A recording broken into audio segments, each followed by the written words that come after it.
അസ്സലാമു അലൈക്കും വറഹ്മത്തുള്ളാഹി. അൽഹംദുലില്ലാഹ് വസ്സലാത്തു വസ്സലാമു അലാ റസൂലില്ലാഹ് വഅലാ ആലിഹി വഅസ്ഹാബിഹി അജ്മഈൻ. അമ്മാ ബഅദ്. ഫല്ലാഹുമ്മ അല്ലിംനാ മാ യൻഫഉനാ വൻഫഅനാ ബിമാ അല്ലംതനാ വസിദ്നാ ഇൽമൻ യാ കരീം. നമ്മൾ ഇബാദത്ത് അല്ലേ, ആരാധന എന്ന് പറഞ്ഞാൽ എന്താണ് എന്ന് നമ്മൾ പറഞ്ഞിരുന്നു. ഇല്ലാ ലിയഅ്ബുദൂ എന്ന് പറഞ്ഞതിൽ. അപ്പോൾ ആരാധന എന്ന് പറഞ്ഞാൽ രണ്ട് രൂപത്തിൽ അതിന് നമുക്ക് നിർവചനം പറയാൻ പറ്റും. ഒന്ന്, ഒരു വ്യക്തി ആരാധിക്കുന്നു എന്ന ആ കർമ്മം, ആ ഒരു അവസ്ഥയെ പരിഗണിച്ച് നമുക്ക് നിർവചനം പറയാൻ പറ്റും. ഒരു ആരാധിക്കുന്ന ഒരു മനുഷ്യന് എന്താണ് ചെയ്യണത് എന്ന് ചോദിച്ചാൽ അവിടെ ഒരു നിർവചനം പറയാൻ പറ്റും. പിന്നെ ഒരു നിർവചനം നമ്മൾ പറഞ്ഞത്, ഓരോ ആരാധനയെയും നമ്മളിങ്ങനെ എണ്ണി എണ്ണി എണ്ണി അതിനെല്ലാം കൂടി കൂട്ടി വെച്ചാൽ നമുക്ക് കിട്ടുന്ന ഒരു നിർവചനം. നിസ്കാരവും നോമ്പും ഹജ്ജും സക്കാത്തും പിന്നെ അള്ളാഹുവിനോടുള്ള ഭയവും സ്നേഹവും നമ്മളെ വിശ്വാസങ്ങളും നമ്മുടെ കർമ്മങ്ങളും നമ്മളെ ദിക്റും ദുആയും ഇതെല്ലാം കൂടി നമ്മളിങ്ങനെ എണ്ണി എണ്ണി എണ്ണി നമ്മൾ ഇതിനെല്ലാം കൂടി നമുക്കൊരു നിർവചനത്തിലേക്ക് കൊണ്ടുവരാൻ നോക്കിയാൽ നമുക്ക് കിട്ടുന്ന ഒരു നിർവചനമുണ്ട്. വേറെ നിർവചനം, ആരാധിക്കുന്ന വ്യക്തിയുടെ അവസ്ഥ പരിഗണിച്ച് അവൻ എന്താണ് ചെയ്യണത് എന്ന് ചോദിച്ചാൽ അതിന് കിട്ടുന്ന ഒരു നിർവചനമുണ്ട്. അതിൽ ആർക്കെങ്കിലും ഏതെങ്കിലും ഒന്ന് പറയാൻ പറ്റുമോ? അല്ല, ഒരു മനുഷ്യൻ അള്ളാഹുവിനെ ആരാധിക്കുന്നു എന്ന് പറഞ്ഞാൽ എന്താണ് ആരാധിക്കുന്നത്, എന്താ അദ്ദേഹം ചെയ്യണമെന്ന് ചോദിച്ചാൽ അദ്ദേഹം അള്ളാഹുവിനെ കീഴൊതുങ്ങാണ് ചെയ്യണത്. എങ്ങനെയാണ് കീഴൊതുങ്ങുന്നത്? ആദരവോടെയും സ്നേഹത്തോടെയാണ് കീഴൊതുങ്ങുന്നത്. കീഴൊതുങ്ങിക്കൊണ്ട് എന്താ ചെയ്യണത്? കൽപ്പനകൾ അനുസരിക്കുന്നു, വിലക്കുകൾ വെടിയുന്നു. അതാണ് ഇബാദത്ത്. അത്രേ ഉള്ളൂ. ബാറക്കല്ലാഹു ഫീക്കും. ഇനി രണ്ടാമത്തെ ഒരു നമ്മൾ പറഞ്ഞു, ഓരോ ഇബാദത്തിനും നമ്മളിങ്ങനെ നിസ്കാരം, നോമ്പ്, ഹജ്ജ്, പ്രാർത്ഥന അതെല്ലാം കൂടി കൂട്ടിവെച്ച് നമ്മളിങ്ങനെ കൂട്ടിവെച്ച് നമുക്ക് കിട്ടുന്ന നിർവചനം ഉണ്ട്. അതെന്താ ആർക്കാ പറയാൻ പറ്റുക? അതായത് നമ്മളിങ്ങനെ നിസ്കാരം, നോമ്പ്, പ്രാർത്ഥന, സ്നേഹം ഇതൊക്കെ ആരാധനൻ്റെ വ്യത്യസ്ത ഇനങ്ങളാണ്. ഈ ഇനങ്ങളെല്ലാം ഉൾക്കൊള്ളിക്കാൻ വേണ്ടി പറഞ്ഞൊരു നിർവചനം.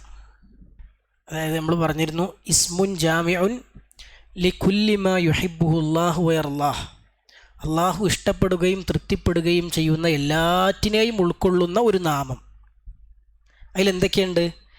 മിനൽ അഅ്മാലി വൽ അഖ്വാലി അദ്ദാഹിറതി വൽ ബാത്തിന. പ്രത്യക്ഷമായതും പരോക്ഷമായതുമായ വാക്കുകളും പ്രവർത്തനങ്ങളും ഉൾക്കൊള്ളുന്നു. പ്രത്യക്ഷമായ വാക്കുകൾ, ഇബാദത്താകുന്ന പ്രത്യക്ഷമായ വാക്കുകൾക്ക് ഉദാഹരണങ്ങൾ ആർക്കാ പറയാൻ പറ്റുക? ഇബാദത്താകുന്ന പ്രത്യക്ഷമായ വാക്കുകൾക്ക് ഉദാഹരണങ്ങളല്ലാത്ത വേറെ ആളുകൾ പറയും. പ്രത്യക്ഷമായ വാക്കുകൾ, വാക്ക് ഷഹാദ. ഓക്കെ, ഷഹാദത്തിന് എല്ലാം ഉണ്ട്. അത് മനസ്സിലറിയണം, വിശ്വസിക്കണം, എന്നിട്ട് പ്രഖ്യാപിക്കണം.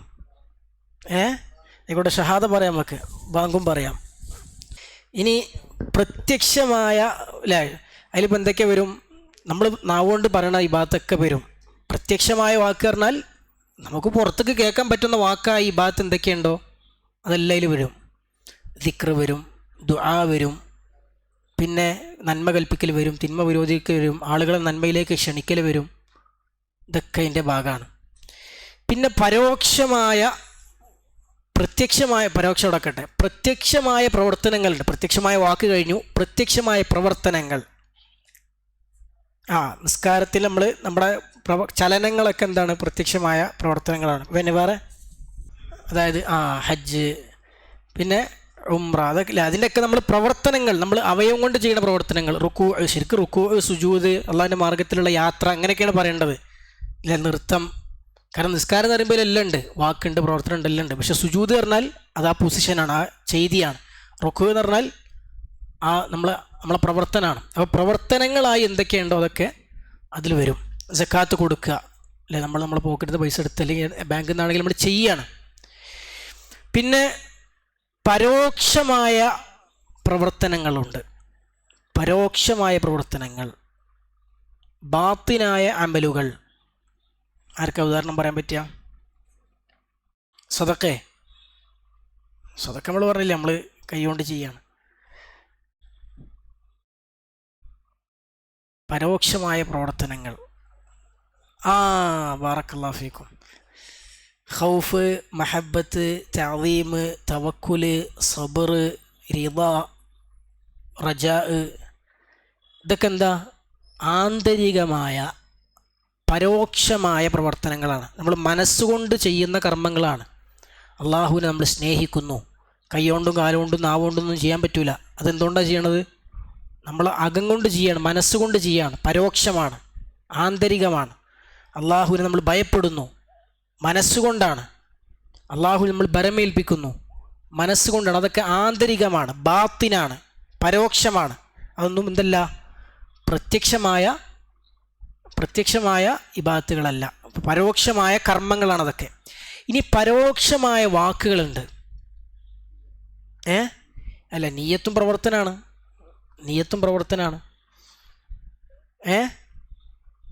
ഈമാൻ കാര്യങ്ങൾ അങ്ങനെ ഈമാൻ കാര്യം മാത്രമല്ല, വിശ്വാസ കാര്യങ്ങൾ, വിശ്വാസങ്ങളൊക്കെ നമ്മൾ ഇബാദത്താണ്. നമ്മൾ ഒരുപാട് കാര്യങ്ങൾ വിശ്വസിക്കുന്നുണ്ട് ദീൻ്റെ ഭാഗമായിട്ട്. ആ വിശ്വസിക്കണൊക്കെ വിശ്വസിക്കുന്ന ഇബാദത്തല്ലേ? ഇബാദത്താണ്. അത് ഏത് കാറ്റഗറിയിലാണ് വരിക? പരോക്ഷമായ വാക്കുകൾ. മനസ്സുകൊണ്ട് നമ്മൾ പറയാണ്, ഞാൻ അള്ളാഹുവിൽ വിശ്വസിച്ചു, ഞാൻ ജിബ്രീൽ എന്ന മലക്കിൽ വിശ്വസിച്ചു, ഞാൻ സ്വർഗമുണ്ടെന്ന് വിശ്വസിച്ചു, ഞാൻ സിറാത്ത് പാലത്തിൽ വിശ്വസിച്ചു. ഇതൊക്കെ നമ്മൾ പറയാണ്. എന്തുകൊണ്ടാണ് പറയണത്? മനസ്സുകൊണ്ട് നമ്മൾ പറയാണ്. ആന്തരികമായ വാക്കുകളാണ്. മനസ്സിലായില്ലേ? ആന്തരികമായ പരോക്ഷമായ വാക്കുകളാണ്. അപ്പോൾ അതാണ് പ്രത്യക്ഷവും പരോക്ഷവുമായ വാക്കുകളും പ്രവർത്തനങ്ങളും എല്ലാം ഉൾക്കൊള്ളുന്ന ഒരു നാമം. അള്ളാഹു ഇഷ്ടപ്പെടുകയും തൃപ്തിപ്പെടുകയും ചെയ്യുന്ന എല്ലാത്തിനെയും ഉൾക്കൊള്ളുന്ന ഒരു നാമം. അതാണ് ഇബാദത്ത്. പിന്നെ നമ്മൾ പറഞ്ഞിരുന്നു, പിന്നെ ലി അബ്ദു എന്ന് പറഞ്ഞതിൽ ലി എന്നതിൻ്റെ അർത്ഥം എന്താ? ലി അബ്ദൂനി.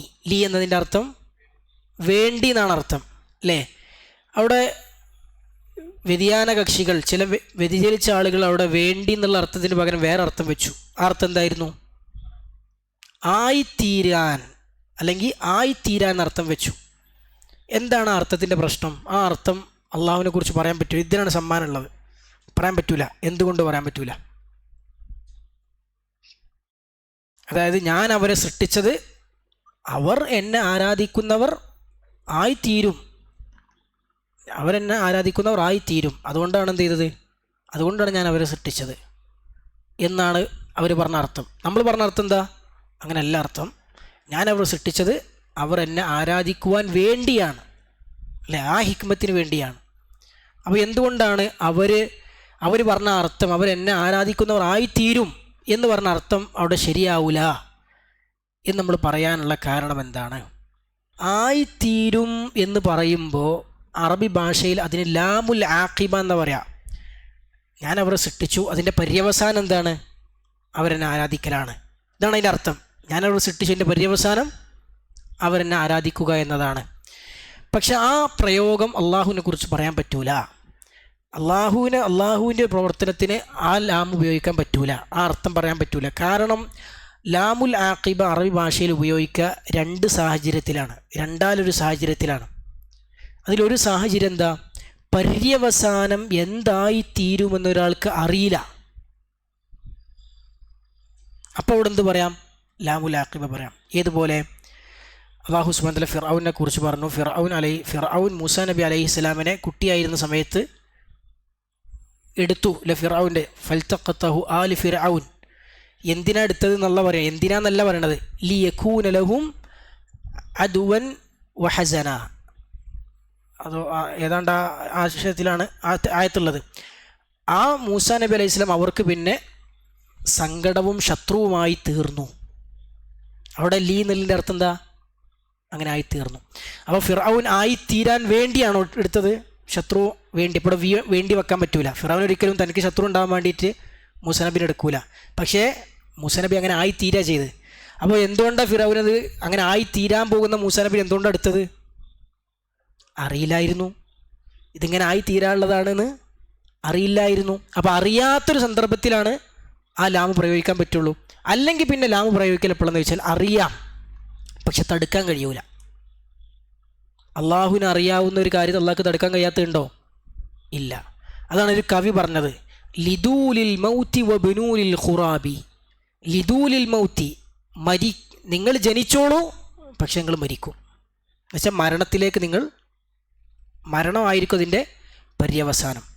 നിങ്ങൾ പണിതോളൂ, പക്ഷെ അത് നശിക്കും. അവിടെ ലിൽ മൗത്തി, മരിക്കാൻ വേണ്ടി ജനിച്ചോളൂ എന്നാണ്. നേരെ വേണ്ടി നർത്ഥം വെച്ചാൽ അത് ശരിയാവോ? മരിക്കാൻ വേണ്ടി ആരും ജനിക്കുന്നുണ്ടോ? ഇല്ലല്ലോ. മരിക്കാൻ വേണ്ടി ജനിച്ചോളൂ. പിന്നെ പൊളിയാൻ വേണ്ടി പണിതോളൂ. പൊളിയാൻ വേണ്ടി ആരെയും പണിയോ? പൊളിഞ്ഞാടാൻ വേണ്ടി ആരെയും പണിയോ? ഇല്ല. പക്ഷേ പണിതാൽ അതിൻ്റെ പര്യവസാനം എന്താ? അത് പൊളിയും. ജനിച്ചാൽ അതിൻ്റെ പര്യവസാനം എന്താ? മരിക്കും. അപ്പോൾ അതൊന്നും വേണ്ടി അർത്ഥം വെക്കാൻ പറ്റൂല, പക്ഷെ അതിൻ്റെ പര്യവസാനം അതാണ്. അപ്പോൾ ഇതെല്ലാവർക്കും അറിയാം. ബിൽഡിംഗ് ഉണ്ടാക്കണ ആർക്കും അറിയാം എന്ത്, ഇത് കുറച്ച് കഴിഞ്ഞാൽ പൊളിഞ്ഞു പോകാനുള്ളതാണ്. ജനിക്കുന്ന എല്ലാവർക്കും അറിയാം ഞാൻ കുറച്ച് കഴിഞ്ഞാൽ മരിക്കാനുള്ളതാണ്. അപ്പോൾ അത് അറിയാഞ്ഞിട്ടല്ല, പക്ഷെ തടുക്കാൻ കഴിയോ? തടുക്കാൻ കഴിയോ? ഇല്ല. അപ്പോൾ അറിയാം, പക്ഷേ തടുക്കാൻ കഴിയില്ല. അപ്പോൾ ഈ ലാമുൽ ആഖിബ, പിന്നീട് ആയിത്തീരും എന്ന അർത്ഥത്തിൽ വരുന്ന ലാമ് ഒന്നുകിൽ അത് പ്രയോഗിക്കൂ എന്തിനാണ്? ഭാവി എന്താവുമെന്ന് അറിയാത്തൊരു സാഹചര്യത്തിലാണത് പറയാം. ഫിറഔനെ കുറിച്ച് അള്ളാഹു പറഞ്ഞ പോലെ. അല്ലെങ്കിൽ അത് പറയല് അറിയാം, പക്ഷെ തടുക്കാൻ കഴിയാത്ത സാഹചര്യത്തിലാണത് പറയാം. ഇത് രണ്ടും ആരെക്കുറിച്ച് പറയാൻ പറ്റൂല? അള്ളാഹുവിനെ കുറിച്ച് പറയാൻ പറ്റുകയില്ല. ഇനി യഅ്ബുദൂനി എന്നുള്ളതിൻ്റെ അർത്ഥം, ഇബാദത്തിൻ്റെ അർത്ഥം നമ്മൾ പറഞ്ഞല്ലോ. എന്നാൽ ഈ ആയത്തിന് ഇബാദത്തിൻ്റെ അർത്ഥം ഇതേമാതിരി ഈ വ്യതിയാന കക്ഷികൾ തന്നെ ഇബാദത്തിന് അർത്ഥം പറഞ്ഞപ്പോൾ ഇതിനേക്കാളും ഗൗരവമുള്ളൊരു അബദ്ധം സംഭവിച്ചു. ഇബാദത്തിൻ്റെ അർത്ഥം പറഞ്ഞുകൊടുത്ത് സംഭവിച്ചു. എന്താ സംഭവിച്ചത്? എന്താ ഒരു പറഞ്ഞ ഇബാദത്തിൻ്റെ അർത്ഥം? അൽ ഖുദൂഉ ലി അംരില്ലാഹിൽ കൗനി, അല്ലെങ്കിൽ അൽ ഖദരി എന്ന് വെച്ചാൽ അള്ളാഹുവിൻ്റെ പ്രാപഞ്ചികമായ കൽപ്പനകൾക്ക് കീഴൊതുങ്ങൽ. അള്ളാഹുവിൻ്റെ പ്രാപഞ്ചികമായ കൽപ്പനകൾക്ക് കീഴൊതുങ്ങലാണ് ഇബാദത്ത് എന്ന് പറഞ്ഞു. അത് ശരിയാണോ തെറ്റാണോ? തെറ്റാണ്. എന്തുകൊണ്ട് തെറ്റായത്? പ്രാപഞ്ചികമായ കൽപ്പനകൾക്കാണ് കീഴൊതുങ്ങലാണെന്ന് പറയാൻ, ഇബാദത്ത് എന്ന് പറയാൻ പറ്റൂല? പറ്റൂലേ? പ്രാപഞ്ചികമായ കൽപ്പനകൾക്ക് കീഴൊതുങ്ങലല്ല ഇബാദത്ത്. അള്ളാഹു നമ്മോട് ചെയ്യാൻ കൽപ്പിച്ച ഇബാദത്ത് എന്തല്ല? അള്ളാഹു നമ്മോട് ചെയ്യാൻ കൽപ്പിച്ച ഇബാദത്ത് പ്രാപഞ്ചികമായ കൽപ്പനകൾക്ക് കീഴൊതുങ്ങലല്ല. അങ്ങനെയാണെങ്കിൽ കാഫിരീങ്ങളൊക്കെ മുഅ്മിനീങ്ങളാണ്. കാരണം പടച്ചോൻ്റെ പ്രാപഞ്ചികമായ കൽപ്പനകൾക്ക് കീഴൊതുങ്ങാത്തവർ ആരെയും ഉണ്ടാ? ഇല്ല. അള്ളാഹിൻ്റെ പ്രാപഞ്ചികമായ കൽപ്പന എന്താ? നിങ്ങൾ വിശപ്പ് മാറണമെങ്കിൽ ഭക്ഷണം കഴിക്കണം, ദാഹം മാറണമെങ്കിൽ വെള്ളം കുടിക്കണം, അല്ലേ? ഹൃദയം ഇടിച്ചുകൊണ്ടിരിക്കണം. ഇതൊക്കെ അള്ളാഹുവിൻ്റെ പ്രാപഞ്ചികമായ അള്ളാഹുവിൻ്റെ കൽപ്പനകളാണ്, അമ്രുകളാണ്. മനസ്സിലായില്ലേ? ഇവിടെ സൂര്യനും ചന്ദ്രനും മൃഗങ്ങളും കന്നുകാലികളും ജീവജാലങ്ങളൊക്കെ ജീവിക്കുന്നത് എന്തിൻ്റെ അടിസ്ഥാനത്തിലാണ്? അള്ളാഹുവിൻ്റെ പ്രാപഞ്ചികമായ നിയമങ്ങളുടെയും വ്യവസ്ഥകളുടെയും അടിസ്ഥാനത്തിലാണ്. അപ്പോൾ അതിന് കീഴൊതുങ്ങിയാൽ ഇബാദത്ത് ആവില്ല. പഠിച്ചോ നമ്മൾ പറഞ്ഞ ഇബാദത്ത്, ചെയ്യാൻ പറഞ്ഞ ഇബാദത്ത് അതല്ല. അതായിരുന്നു ഇബാദത്തെങ്കിൽ ഇവിടെ കാഫിര്യങ്ങളാരും ഉണ്ടാവില്ല, എല്ലാവരും മുഅ്മിനീങ്ങളാവും. മനസ്സിലായില്ലേ? അപ്പോൾ ഇബാദത്ത് എന്ന് പറഞ്ഞാൽ അള്ളാഹുവിൻ്റെ പ്രാപഞ്ചികമായ കൽപ്പനകൾക്ക് വിധേയരാകലല്ല, അള്ളാഹുവിൻ്റെ മതപരമായ കൽപ്പനകൾക്ക് കീഴൊതുങ്ങലാണെന്ത്? എന്ത്? ഇബാദത്ത്. ഇനി വേറൊരു ചോദ്യം. യഅ്ബുദൂനി എന്നതിൻ്റെ അർത്ഥം എന്താ? അവർ എന്നെ ആരാധിക്കാൻ, അവർ എന്നെ മാത്രം ആരാധിക്കാൻ എന്ന് ആ ആയത്തിൻ്റെ വാചകത്തിൽ അർത്ഥമുണ്ടോ? വാക്കിൽ അർത്ഥമുണ്ടോ? മാത്രം എന്നർത്ഥമുണ്ടോ? ലിയുവഹിദൂനി എന്നാണ് ഇമാം കെൽബി റഹിമഹുല്ല, താബിഈ വര്യന ഇമാം കെൽബി അതിന് അർത്ഥം വെച്ചെങ്ങനെ? ലിയുവഹിദൂനി. അപ്പം എന്താ അർത്ഥം? എന്നെ ഏകനാക്കുവാൻ. അപ്പം ലിയഅ്ബുദൂനിൻ്റെ അർത്ഥം എന്നെ ഏകനാക്കി ആരാധിക്കുവാൻ. ആ അർത്ഥം ഇമാം ബുഖാരിയും സ്വഹീഹുൽ ബുഖാരിയിൽ ഈ ആയത്തിന് ശേഷം ഐ ലിയുവഹിദൂനി എന്ന് പറഞ്ഞ് എടുത്ത് കൊടുത്തിട്ടുണ്ട്. ആ അർത്ഥം അംഗീകരിച്ചെടുത്ത് കൊടുത്തത് നമുക്ക് കാണാൻ പറ്റും. അപ്പോൾ ലിയഅ്ബുദൂനി എന്ന് പറഞ്ഞാൽ അതിൻ്റെ അർത്ഥം ആ മുൻഗാമികളുടെ തഫ്സീർ കൂടി ചേർത്ത് വെക്കുമ്പോഴാണ് നമുക്ക് എന്ത് അർത്ഥം കിട്ടുന്നത്? എന്നെ മാത്രം എന്നർത്ഥം ആയത്തിന് കിട്ടുന്നത്. ഇനി അത് മാത്രമല്ല, അവിടെ എന്നെ മാത്രം ആരാധിക്കാനാണ് ഞാൻ ഇവരെ മുഴുവൻ സൃഷ്ടിച്ചത് എന്ന അർത്ഥത്തിൽ മുസ്ലിമീങ്ങൾക്ക് ആർക്കെങ്കിലും അഭിപ്രായ വ്യത്യാസം ഉണ്ടോ? ആർക്കും അഭിപ്രായ വ്യത്യാസമില്ല. എല്ലാവരും അംഗീകരിക്കും എന്നെ മാത്രം ആരാധിക്കാനാണ് ഞാൻ എല്ലാവരും സൃഷ്ടിച്ചത്. പക്ഷെ ആരാധന എന്താണ് എന്തല്ല എന്നുള്ളിടത്താണ് തർക്കം. അല്ല, എന്നെ മാത്രം ആരാധിക്കണം എന്നുള്ളിടത്ത് ആർക്കും, അള്ളാഹിനെ മാത്രം ആരാധിക്കണം എന്നുള്ളിടത്ത് ആർക്കും തർക്കമില്ല. മനസ്സിലായില്ലേ? അപ്പോൾ ഒരു തർക്ക വിഷയം അല്ല. പിന്നെ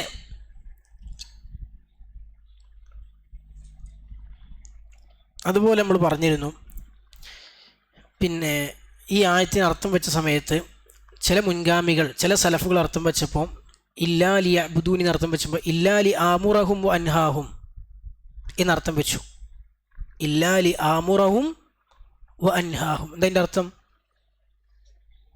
ഞാൻ അവരോട് കൽപ്പിക്കാനും വിരോധിക്കുവാനുമാണ്, അതിനു വേണ്ടി മാത്രമാണ് ഞാൻ അവരെ സൃഷ്ടിച്ചത് അർത്ഥം വെച്ചു. ഞാൻ അവരോട് കൽപ്പിക്കാനും വിരോധിക്കാനും വേണ്ടി മാത്രമാണ് ഞാൻ അവരെ സൃഷ്ടിച്ചത്. അപ്പോൾ അതെങ്ങനെ അവരെന്നെ ആരാധിക്കുവാൻ വേണ്ടി മാത്രമാണ് എന്ന് പറഞ്ഞ ആ വാചകത്തിനെങ്ങനെ ഞാൻ അവരോട് കൽപ്പിക്കാനും വിലക്കുവാനും വേണ്ടിയാണെന്ന് പറഞ്ഞ അർത്ഥം എങ്ങനെ സൂട്ടാവുക? അത് നമ്മൾ പറഞ്ഞിരുന്നു. അർത്ഥം വെച്ചാൽ എന്താ? ഞാൻ അവരോട് കൽപ്പിക്കാനും വിലക്കുവാനും വേണ്ടി മാത്രമാണ് ഞാൻ അവരെ സൃഷ്ടിച്ചത്. എന്നാൽ ആയത്തിൻ്റെ വാക്കെന്താ? വാക്കിൻ അബുദൂനിൻ്റെ അർത്ഥം എന്താ? അവരെന്നെ ആരാധിക്കുവാൻ വേണ്ടി എന്നാണ്. അതെ, അതാണ്. ബാറക്കല്ലാഹു ഫീക്കും. ഇനി സമ്മാനം തരാൻ പറ്റില്ല. അതായത് ഞാൻ അവരോട് കൽപ്പിക്കുകയും വിലക്കുകയും ചെയ്ത് അവരെന്നെ അനുസരിക്കാൻ വേണ്ടിയാണ് എന്നാണ് അതിൻ്റെ അർത്ഥം. അതായത് ഞാൻ അവരോട് കൽപ്പിക്കുവാനും വിലക്കുവാനും വേണ്ടി എന്ന് പറഞ്ഞതിൻ്റെ ഉദ്ദേശം എന്താണ്? ഞാൻ അവരോട് കൽപ്പിക്കുകയും വിലക്കുകയും ചെയ്ത് അങ്ങനെ അവരെന്നെ അനുസരിക്കാൻ, അതാണ് എൻ്റെ ഉദ്ദേശം. അപ്പം എന്ത് സൂട്ടാവും? ലി അബ്ദൂനി എന്ന് പറഞ്ഞ് സൂട്ടാവും. ഈ അനുസരണം തന്നെയാണ് എന്ത്? അള്ളാഹ്ക്കുള്ള അനുസരണം തന്നെയാണ് ഇബാദത്ത്. മനസ്സിലായില്ലേ? പിന്നെ വേറെ ചില മുൻഗാമികൾ ഇതിന് അർത്ഥം വെച്ചു, ഇല്ലാ ലിയ അബ്ദൂനി, ജിന്നുകളെയും മനുഷ്യരെയും മുഴുവൻ ഞാൻ സൃഷ്ടിച്ചത് അവരെന്നെ ആരാധിക്കുവാനാണെന്നാണ് ആയത്ത്. അല്ലേ? അവരെന്നെ ആരാധിക്കും. അപ്പം അവരെന്ന് പറഞ്ഞാൽ ജിന്നും മനുഷ്യനും മുഴുവൻ പെട്ടില്ലേ? ജിന്നും മനുഷ്യൻ മുഴുവൻ പെട്ടോ? മുഴുവൻ പെട്ടു. പക്ഷേ ചില മുൻഗാമികളിൽ അർത്ഥം വെച്ച എങ്ങനെ? ഇല്ലാ ലിയഅ്ബുദനി അഹ്ലുസ് സആദത്തി വത്തൗഫീഖ്, സൗഭാഗ്യത്തിൻ്റെയും തൗഫീഖിൻ്റെയും ആളുകൾ എന്നെ ആരാധിക്കാൻ വേണ്ടി മാത്രമാണ്. അപ്പം എല്ലാവരും പോയോ? അർത്ഥത്തിൽ നിന്ന് എല്ലാവരും പോയില്ലേ? കുറച്ച് ആൾക്കാർക്ക് പരിമിതം അതിലർത്ഥം. തൗഫീഖ് കിട്ടിയാലും ഭാഗ്യം കിട്ടിയാലും മാത്രം എന്നെ ആരാധിക്കാൻ വേണ്ടി മാത്രമാണ്. എന്നാൽ ആയത്തിൻ്റെ ബാഹ്യാർത്ഥം എന്താ? ജിന്നും മനുഷ്യരും മുഴുവനും എന്നെ ആരാധിക്കാൻ വേണ്ടിയാണ്. അപ്പോൾ ആ മുൻഗാമികൾ എന്തുകൊണ്ടാണ് അങ്ങനെ അർത്ഥം വെച്ചത്? പക്ഷെ അള്ളാഹു പറഞ്ഞത് എന്താ? ജിന്നുകളും മനുഷ്യരും മുഴുവൻ എന്നെ ആരാധിക്കാൻ വേണ്ടിയാണ്. അപ്പോൾ എന്തുകൊണ്ടാണ് അവരങ്ങനെ അർത്ഥം വെച്ചത്? ആയത്തിൻ്റെ അർത്ഥം, ഒന്നാമത്തെ ചോദ്യം എന്തുകൊണ്ടാണ് അവരങ്ങനെ അർത്ഥം വെച്ചത്. ഇനി രണ്ടാമത്തെ ചോദ്യമാണെന്ത്?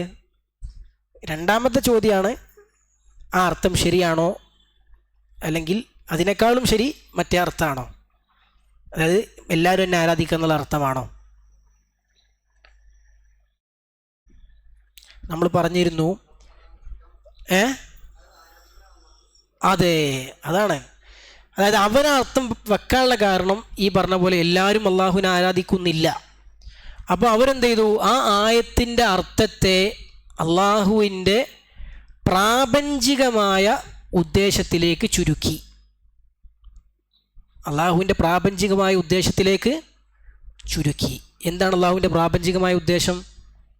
പടച്ചോൻ തൗഫീഖ് കൊടുത്തവർ മാത്രം, അതിന് ഭാഗ്യം കിട്ടിയവർ മാത്രം അള്ളാഹുവിനെ ആരാധിക്കണം എന്നാണ് അള്ളാഹുവിൻ്റെ പ്രാപഞ്ചികമായ ഉദ്ദേശം. ഇറാദത്തുൻ കൗനിയ. മനസ്സിലായില്ലേ? അള്ളാഹുവിൻ്റെ പ്രാപഞ്ചികമായ ഉദ്ദേശം മഷീഅത്ത്. പടച്ചോൻ അത്രേ സംഭവിക്കണം എന്നത്രേ ഉദ്ദേശിച്ചിട്ടുള്ളൂ. അപ്പോൾ അള്ളാഹു സംഭവിക്കണമെന്ന് എന്താണോ ഉദ്ദേശിച്ചത് അതിലേക്ക് ആയത്തിൻ്റെ അർത്ഥത്തെ അവർ പരിമിതിപ്പെടുത്തി ആ മുൻഗാമികൾ. പക്ഷെ വേറെ കുറേ മുൻഗാമികൾ നമ്മൾ പറഞ്ഞില്ലേ, ഇല്ലാലി ആമുറഹും അൻഹാവും, ഞാനോട് കൽപ്പിക്കാനും വിലക്കുവാനുമാണ്. അപ്പോൾ അർത്ഥം തെറ്റാണോ? അല്ല. അവരെന്നെ ഏകനാക്കുവാനാണ്. അപ്പോൾ അർത്ഥം തെറ്റാണോ? അല്ല. ആ അർത്ഥമാണ് ഇതിനേക്കാളും ശരി ആ ആയത്തിൽ. എന്തുകൊണ്ട്? ഈ ആയത്തിൻ്റെ ഉദ്ദേശം പ്രാപഞ്ചികമായ അള്ളാഹിൻ്റെ ഉദ്ദേശമല്ല, അള്ളാഹുവിൻ്റെ മതപരമായ ഉദ്ദേശമാണ്. അള്ളാഹിൻ്റെ മതപരമായ ഉദ്ദേശം എന്താ? എല്ലാവരും എന്നെ ആരാധിക്കണം എന്നാണ്. മതത്തിൻ്റെ ഭാഗമായി പടച്ചോൻ നമ്മളോട് പറയണത് എന്താ? നിങ്ങളെല്ലാവരും എന്നെ ആരാധിക്കണം. പക്ഷെ പടച്ചോന് സംഭവിക്കാൻ ഉദ്ദേശിച്ചത് അത്രയേ ഉള്ളൂ, തൗഫീഖ് കിട്ടിയാൽ മാത്രം എന്നെ ആരാധിക്കുക. അപ്പോൾ ഈ ആയത്തിൽ അള്ളാഹു പറയണത് എന്തിനെക്കുറിച്ചാണ്? മതപരമായ അള്ളാഹുവിൻ്റെ ഉദ്ദേശത്തെക്കുറിച്ചാണ്. മനസ്സിലായി? അതുകൊണ്ടാണ് വേറെ മുൻഗാമികൾ ഞാൻ അവരോട് കൽപ്പിക്കാനും വിലക്കുവാനും എന്ന് പറഞ്ഞത്. കൽപ്പനവും വിലക്കും തൗഫീഖ് കിട്ടിയവർക്ക് മാത്രമാണോ ബാധകം? അതെല്ലാവർക്കും ബാധകമാണ്. അവരെന്നെ ഏകനാക്കുവാനാന്ന് പറഞ്ഞു വേറെ മുൻഗാമികൾ. ഏകനാക്കേണ്ടത് തൗഫീഖ് കിട്ടൽ മാത്രമാണോ? അല്ല, എല്ലാവരും ചെയ്യേണ്ടതാണ്. എല്ലാവർക്കും ആ കൽപ്പന ഉണ്ട്. എല്ലാവരും തൗഹീദ് ചെയ്യാൻ ബാധ്യസ്ഥരാണ്. എല്ലാവരും പടച്ചവന്റെ കൽപ്പനകൾ അനുസരിക്കാൻ ബാധ്യസ്ഥരാണ്. പക്ഷേ അള്ളാഹു സുബ്ഹാനഹു വ തആല എല്ലാവരും ചെയ്യണം എന്ന് വെച്ചാൽ എല്ലാവരും ചെയ്യും എന്ന് ഉദ്ദേശിച്ചിട്ടുണ്ടോ? അത് ചെയ്യുമെന്ന് തീരുമാനിച്ചിട്ടുണ്ടോ? ഇല്ല. ചെയ്യേണ്ടതുണ്ടെന്ന് കൽപ്പിച്ചിട്ടുണ്ട്. പക്ഷേ എല്ലാവരും അത് ചെയ്യുമെന്ന്, അത് സംഭവിക്കുമെന്ന് തീരുമാനിച്ചിട്ടില്ല. അങ്ങനെ അള്ളാഹുവിന് ഉദ്ദേശമില്ല. അതാണ് അള്ളാഹുവിന് രണ്ട് ഇറാദത്തുണ്ട്. ഇറാദത്തുൻ ശറഇയ്യ, ഇറാദത്തുൻ കൗനിയ്യ. പ്രാപഞ്ചികമായ ഉദ്ദേശം എന്ന് പറഞ്ഞാൽ പടച്ചോൻ പ്രാപഞ്ചികമായ ഒരു കാര്യം ഉദ്ദേശിച്ചാൽ അത് സംഭവിച്ചിരിക്കും, അതൊരിക്കലും സംഭവിക്കാതിരിക്കൂല. അപ്പോൾ ഈ ഭൂമി ലോകത്ത് ആകാശഭൂമികൾക്കിടയിൽ പ്രപഞ്ചങ്ങളിൽ ഗോളങ്ങളിൽ എന്തൊക്കെ സംഭവിക്കുന്നുണ്ടോ അതൊക്കെ എന്തിൻ്റെ ഭാഗമാണ്? അള്ളാഹുവിൻ്റെ പ്രാപഞ്ചികമായ ഉദ്ദേശത്തിൻ്റെ ഭാഗമാണ്. അതിൽ നിന്നൊന്നും പുറത്തല്ല. എന്നാൽ അള്ളാഹു സുബ്ഹാനഹു വ തആല മതപരമായി നമ്മോട് എന്തൊക്കെ കാര്യങ്ങൾ ചെയ്യാൻ കൽപ്പിച്ചോ, എന്തൊക്കെ വിലക്കിയോ, ആ വിലക്കുകളും കൽപ്പനകളും അനുസരിക്കുക എന്നത് അള്ളാഹുവിൻ്റെ എന്തിൻ്റെ ഭാഗമാണ്? മതപരമായ അള്ളാഹുവിൻ്റെ ഉദ്ദേശത്തിൻ്റെ ഭാഗമാണ്. മനസ്സിലായില്ലേ? എല്ലാവരും ആ കൽപ്പനകളും വിലക്കുകളും അനുസരിക്കാൻ ബാധ്യസ്ഥരാണ്. എല്ലാവരും ചെയ്യണം എന്ന് മതപരമായി റബ്ബ് എന്ത് ചെയ്തിട്ടുണ്ട്? ഉദ്ദേശിച്ചിട്ടുണ്ട്. അള്ളാഹു ശറഅാക്കിയിട്ടുണ്ട്. മനസ്സിലായില്ലേ? അപ്പോൾ അതാണ് തമ്മിലുള്ള വ്യത്യാസം. ഈ ആയത്തിൻ്റെ പ്രഥമമായ ഉദ്ദേശം ശരിക്കും എന്താ? മതപരമായ ഉദ്ദേശമാണ്. അതുകൊണ്ടാണ് ജിന്നുകളും മനുഷ്യരും മുഴുവൻ എന്ന് അള്ളാഹു പറഞ്ഞത്. മുഴുവൻ ജിന്നുകളിൽ മനുഷ്യരിൽ അള്ളാഹുവിൻ്റെ ഉദ്ദേശം പ്രാപഞ്ചികമായ ഉദ്ദേശമല്ല അള്ളാഹിനെ ആരാധിക്കണമെന്ന്. അത് അള്ളാഹിൻ്റെ മതപരമായ ഉദ്ദേശമാണ്. മനസ്സിലായില്ലേ? അപ്പോൾ ഈ ആയത്തിൽ ഏറ്റവും ആപ്റ്റായ, ഏറ്റവും ശരിയായ അർത്ഥം എന്താണ്? അത് എല്ലാവർക്കും ബാധകമാണ്. തൗഫീഖ് ലഭിച്ചവർ മാത്രം എന്നെ ആരാധിക്കാൻ വേണ്ടി മാത്രമാണ് ഞാൻ ജിന്നിനെ മനുഷ്യൻ സൃഷ്ടിച്ചതല്ല. മനസ്സിലായില്ലേ? എല്ലാവരും എന്നെ ആരാധിക്കാൻ വേണ്ടിയാണ് ഞാൻ എന്ത് ചെയ്തത്? സൃഷ്ടികളെ, ജിന്നിനെയും മനുഷ്യരെയും സൃഷ്ടിച്ചത്. അത് മതപരമായ ഉദ്ദേശത്തെ ഉദ്ദേശിച്ചാണ് പറയുന്നത്. പിന്നെ നമ്മൾ പറഞ്ഞിരുന്ന കാര്യമാണ്, ഇപ്പോൾ അള്ളാഹു സുബ്ഹാനഹു വ തആല വിശുദ്ധ ഖുർആനിൽ പറഞ്ഞ കാര്യമാണ്, മാ ഖലഖ്നാഹുമാ ഇല്ലാ ബിൽ ഹഖ്. അല്ലെ, സൂറത്ത് ദുഖാനിൽ പറഞ്ഞാണ്, ആകാശഭൂമികളെ മുഴുവൻ നാം സൃഷ്ടിച്ചു, അതിനിടയിലുള്ളതിനെല്ലാം സൃഷ്ടിച്ചു, അല്ല കളിതമാശയായി സൃഷ്ടിച്ചതല്ല, അതിനെയൊക്കെ വ്യക്തമായ ഹക്കിൻ്റെ അടിസ്ഥാനത്തിൽ ന്യായത്തോടുകൂടി ആണ് നാം എന്ത് ചെയ്തത്? സൃഷ്ടിച്ചത് എന്ന് അള്ളാഹു പറഞ്ഞു. അപ്പോൾ ഈ ഹക്ക് രണ്ട് ഹക്കുണ്ട്. അതാർക്കാ പറയാൻ പറ്റുക? അള്ളാഹു ആകാശഭൂമികൾ മുഴുവൻ സൃഷ്ടിച്ചതിൽ രണ്ട് ഹക്കുണ്ട്. ആ ഹക്കിൻ്റെ ഭാഗമായി രണ്ട് കാര്യങ്ങളുണ്ട്. ആകാശഭൂമികൾ മുഴുവൻ റബ്ബ് സൃഷ്ടിച്ചത് രണ്ട് ഹക്കുകളുടെ ഭാഗമായാണ്. അത് ഏതൊക്കെയാണ് ഹക്ക്? ഒന്ന്, അവർ ചെയ്യുന്ന ഇബാദത്താണ്. അത് സൃഷ്ടികളിൽ നിന്ന് പടച്ചവനുള്ള ഹക്കാണ്. ബാറക്കല്ലാഹു ഫീക്കും. പിന്നെ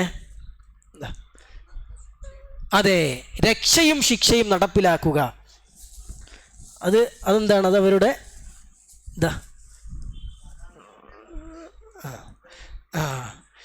രണ്ടാമത്തെ ഹക്ക് എന്താണ്? രക്ഷയും ശിക്ഷയും നടപ്പിലാക്കുക എന്ന ഹക്കാണ്. അത് അല്ലാഹു അവരെ കൊണ്ട്, സൃഷ്ടികളെ കൊണ്ട് പടച്ചോൻ നടപ്പിലാക്കുന്ന ഹക്കാണെന്ത്? അവർക്കുള്ള രക്ഷയും ശിക്ഷയും പടച്ചോൻ കൊടുക്കും. സൃഷ്ടികളിൽ നിന്ന് പടച്ചവനുള്ള ഹക്കാണെന്ത്? സൃഷ്ടികൾ അള്ളാഹുവിനെ ആരാധിക്കണം. ഈ രണ്ട് ഹക്കിന് വേണ്ടിയാണ് അള്ളാഹു ആകാശഭൂമികൾ മുഴുവൻ സൃഷ്ടിച്ചത്. ഈ രണ്ട് കാര്യങ്ങൾക്ക് വേണ്ടി, ഈ രണ്ട് ന്യായങ്ങൾക്ക് വേണ്ടിയാണ് അള്ളാഹു ആകാശഭൂമികൾ മുഴുവൻ സൃഷ്ടിച്ചതിൻ്റെ ന്യായം എന്ത് എന്ന് ചോദിച്ചാൽ, ഒന്നാമത്തെ ന്യായം സൃഷ്ടികൾ അള്ളാഹുവിനെ ആരാധിക്കണമെന്നതാണ്. രണ്ടാമത്തെ ന്യായം ഈ സൃഷ്ടികളുടെ നന്മതിന്മകൾക്കനുസരിച്ച് അവർക്കുള്ള പ്രതിഫലങ്ങളും ശിക്ഷകളും നടപ്പിലാക്കണം എന്നതിന് വേണ്ടിയാണ്. അള്ളാഹു സുബ്ഹാനഹു വ തആല, ഇപ്പോൾ നമ്മൾ പറഞ്ഞല്ലോ, പ്രാപഞ്ചികമായി റബ്ബ് ഉദ്ദേശിച്ച കാര്യങ്ങളിൽ അള്ളാഹ്ക്ക് ഇഷ്ടമില്ലാത്ത കാര്യങ്ങൾ നടക്കുമോ? നടക്കും അല്ലേ? അള്ളാഹ്ക്ക് ഇഷ്ടമില്ലാത്ത ഒരുപാട് കാര്യങ്ങൾ ഇവിടെ നടക്കണില്ലേ? അത് അള്ളാഹിൻ്റെ ഉദ്ദേശത്താണോ? ആണ്. അള്ളാഹിൻ്റെ ഉദ്ദേശമല്ല നമുക്ക് പറയാൻ പറ്റൂല. ഒക്കെ അള്ളാഹ് സൃഷ്ടിച്ചതാണ്. അപ്പം അള്ളാഹുവിൻ്റെ ഉദ്ദേശം തന്നെയാണ്, അള്ളാഹുവിൻ്റെ ഉദ്ദേശമാണ്. പക്ഷെ അത് ഏത് ഉദ്ദേശമാണ്? പ്രാപഞ്ചികമായ ഉദ്ദേശമാണ്. മതപരമായ റബ്ബിൻ്റെ ഉദ്ദേശമാണോ അതൊക്കെ നടക്കണമെന്ന്? അല്ല. മതപരമായ റബ്ബിന് അങ്ങനെ ഉദ്ദേശമില്ല. മനസ്സിലായില്ലേ? അപ്പോൾ അള്ളാഹു സുബ്ഹാനഹു വ തആല എന്ത് ഹിക്മത്തിൻ്റെ അടിസ്ഥാനത്തിലാണ്, എന്താണ് അള്ളാഹുവിന് ഇഷ്ടമില്ലാത്ത കാര്യങ്ങൾ ഇവിടെ സംഭവിക്കണം എന്ന് റബ്ബ് ഉദ്ദേശിച്ചു? ഇവിടെ ഉണ്ടാകണം എന്ന് റബ്ബ് ഉദ്ദേശിച്ചു. എന്താ അതിൻ്റെ പിന്നിലുള്ള ഹിക്മത്ത്? ഇവിടെ അള്ളാഹുവിന് ഇഷ്ടമില്ലാത്ത കാര്യങ്ങൾ സംഭവിക്കാനുള്ള സാഹചര്യങ്ങൾ ഉണ്ടാകുമ്പോഴാണ് ആ സാഹചര്യങ്ങളെ മറികടന്നുകൊണ്ട് നന്മ ചെയ്യുന്നവർക്ക് എന്തിട്ടുക? വലിയ പ്രതിഫലങ്ങൾ കിട്ടുക. അല്ലെ, ഇബ്ലീസ് ഇവിടെ ഉണ്ട്, ദേഹേച്ഛയുണ്ട്, ആളുകളെ പഴിപ്പിക്കാൻ മനുഷ്യരും ജിന്നുകളെയും കൊട്ട പിശാചുക്കളുണ്ട്. ഇതിൻ്റെ ഒക്കെ അടിയുന്നൊരു മനുഷ്യൻ നന്നാവുമ്പോൾ ആ മനുഷ്യൻ്റെ പ്രതിഫലം എന്ത് ചെയ്യും? വളരെയധികം വർദ്ധിക്കും. അപ്പോൾ അള്ളാഹുവിൻ്റെ ഇഷ്ടത്തിനും തൃപ്തിക്കും വേണ്ടി നല്ല മനുഷ്യന്മാർ കഠിനാധ്വാനം ചെയ്യും, ജിഹാദ് ചെയ്യും, മുജാഹിദത്ത് ചെയ്യും. ആ മുജാഹിദത്ത് ആർക്ക് ഇഷ്ടമാണ്? അള്ളാഹ്ക്ക് ഇഷ്ടമാണ്. അള്ളാഹുവിൻ്റെ മാർഗത്തിൽ ജനങ്ങൾ അധ്വാനിക്കുന്നത് റബ്ബിന് ഇഷ്ടമാണ്, വിശ്വാസികൾ അധ്വാനിക്കുന്ന റബ്ബിന് ഇഷ്ടമാണ്.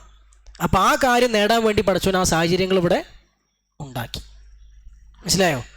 പിന്നെ മുസീബത്തുകൾ പടച്ച റബ്ബ് ദുനിയാവിൽ സംവിധാനിച്ചു. എന്തിനു വേണ്ടിയാണ്? മുസീബത്തുകൾ ഉണ്ടാകുമ്പോഴേ മുസീബത്തുകൾ ക്ഷമിക്കാൻ പറ്റുള്ളൂ.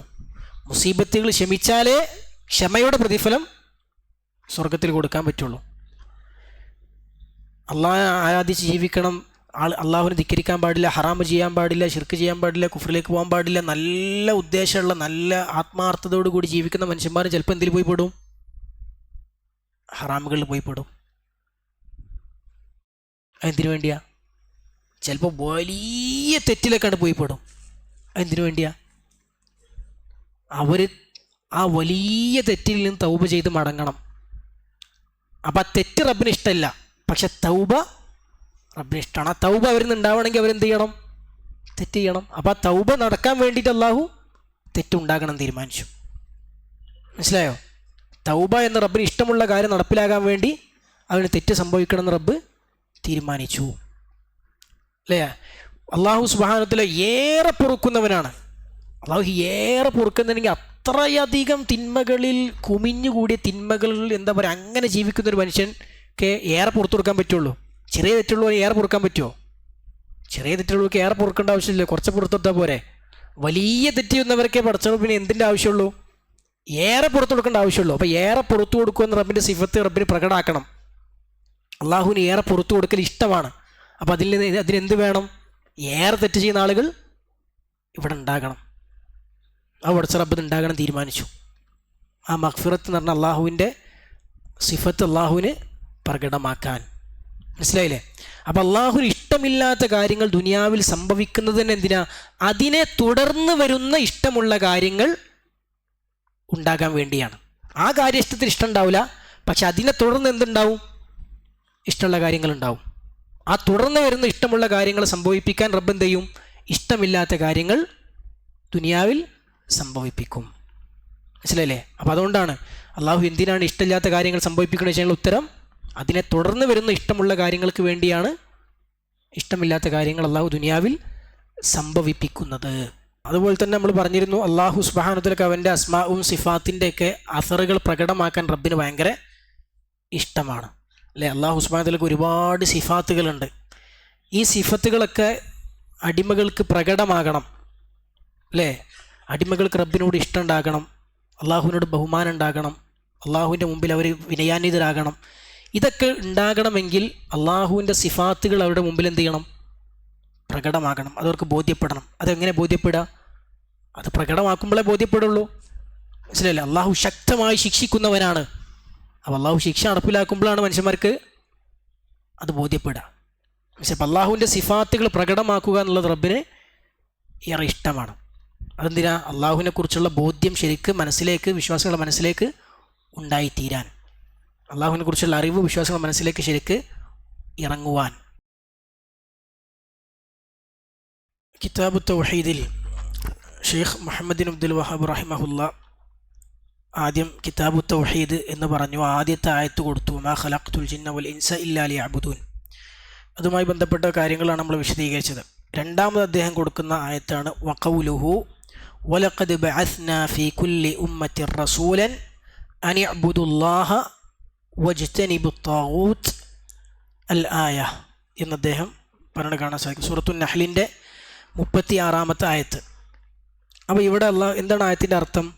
വലഖദ് ബഅസ്നാ, നിശ്ചയമായും നാം നിയോഗിച്ചു, നിശ്ചയമായും നാം നിയോഗിച്ചു. മതപരമായി റബ്ബ് നിയോഗിച്ചു, മതത്തിൻ്റെ ശറഇൻ്റെ ഭാഗമായി റബ്ബ് നിയോഗിച്ചു. ഫി കുല്ലി ഉമ്മത്തിൻ, എന്താ, എല്ലാ സമുദായത്തിലും, എല്ലാ സമുദായത്തിലും റബ്ബ് നിയോഗിച്ചു. ഉമ്മത്ത് എന്ന് പറഞ്ഞാൽ അൽ ജീലു മിനന്നാസ്. എന്താ ജീലു മിനന്നാസ്? ജീൽ എന്ന് പറഞ്ഞാൽ ഒരു എന്താ പറയുക, ഒരു ജനറേഷൻ, ഒരു തലമുറ, ജനങ്ങളുടെ ഒരു തലമുറയിൽ. അപ്പോൾ എല്ലാ തലമുറയിലും നാം എന്ത് ചെയ്തു? നിയോഗിച്ചു. ജനങ്ങളുടെ എല്ലാ തലമുറയിലും നാം നിയോഗിച്ചു. അള്ളാഹു സൂറത്ത് ഫാത്തിറിൻ്റെ 24-ാമത്തെ ആയത്തിലൂടെ പറഞ്ഞ പോലെ വഇമ്മിൻ ഉമ്മത്തിൻ ഇല്ലാ ഖലാ ഫീഹാ നദീർ, അല്ല, ഏതൊരു ഉമ്മത്തുമില്ല അതിൽ നാം ഒരു താക്കീതുകാരനെ നിയോഗിച്ചിട്ടല്ലാതെ എന്ന് അള്ളാഹു സുബ്ഹാനഹു വ തആല പറഞ്ഞു. താക്കീതുകാരൻ വന്നിട്ടല്ലാതെ ഒരു ഉമ്മത്തുമില്ല, ഒരു സമുദായവുമില്ല എന്ന് അള്ളാഹു സുബ്ഹാനഹു വ തആല പറഞ്ഞു. അപ്പോൾ എല്ലാ ഉമ്മത്തിലും അള്ളാഹു എന്ത് ചെയ്തിട്ടുണ്ട്? എല്ലാ സമുദായങ്ങളിലും അള്ളാഹു പ്രവാചകന്മാരെ നിയോഗിച്ചിട്ടുണ്ട്. അനിഅ്ബുദുല്ലാഹ് വജ്തനിബു ത്വാഗൂത്ത്. എന്തിനാണ് നിയോഗിച്ചത്? ഇവിടെ അനിഅ്ബുദുല്ലാഹ് എന്ന് പറഞ്ഞാൽ അള്ളാഹുവിനെ ആരാധിക്കാൻ എന്നാണ് നമ്മൾ സാധാരണ അർത്ഥം വെക്കുക. ആ അന്നിന് അൻ അത്തഫ്സീരിയ എന്നാ പറയാ. അൻ അത്തഫ്സീരിയ എന്ന് വെച്ചാൽ ഖാലു എന്നാണ് അർത്ഥം. ആ അന്നിൻ്റെ അർത്ഥം എന്താ? ഖാലു.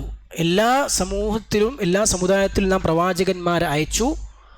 അവരെന്ത് പറയാൻ വേണ്ടി? അൻ യഖൂലു, അവരിങ്ങനെ പറയാൻ. എന്ത് പറയാൻ? ഉഅ്ബുദുല്ലാഹ് വജ്തനിബു ത്വാഗൂത്ത്, നിങ്ങൾ അള്ളാഹുവിനെ ആരാധിക്കൂ, ദുർമൂർത്തികളെ വെടിയൂ എന്ന് അവർ പറയാൻ വേണ്ടി നാം എന്ത് ചെയ്തു?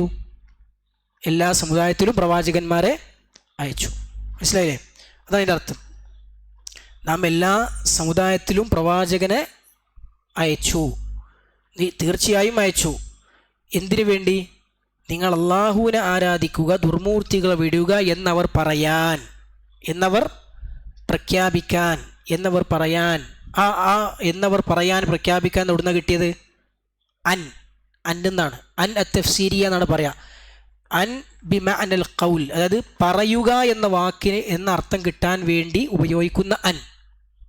പറയുക എന്ന അർത്ഥം കിട്ടാൻ വേണ്ടി ഉപയോഗിക്കുന്ന അൻ. ഖുർആനിൽ ഒരുപാട് സ്ഥലത്ത് നമുക്കത് കാണാൻ പറ്റും. ഖുർആനിൽ പല സ്ഥലത്തും ഖാല എന്ന് പറയുന്നതിന് പകരം ഈ അന്ന് വന്നത് നമുക്ക് കാണാൻ പറ്റും. പറഞ്ഞു എന്ന് പറയുന്നതിന് പകരം ഈ അന്ന് ഉപയോഗിച്ചത് കാണാൻ പറ്റും. അപ്പോൾ അത് ആ അർത്ഥത്തിലാണത് പ്രയോഗിക്കുന്നത്. ഇനി ഇവിടെ നമ്മൾ ശ്രദ്ധിക്കേണ്ട ഒരു കാര്യം, ഇപ്പോൾ അള്ളാഹു സുബ്ഹാനഹു വ തആല പ്രവാചകന്മാരെ അയച്ചത് എന്തിനു വേണ്ടി? രണ്ട് ഉദ്ദേശങ്ങൾക്ക് വേണ്ടി അള്ളാഹു സുബ്ഹാനഹു വ തആല പ്രവാചകന്മാരെ അയച്ചത്. അതിൽ ഒന്നാമത്തെ എന്താണെന്ന് വെച്ചാൽ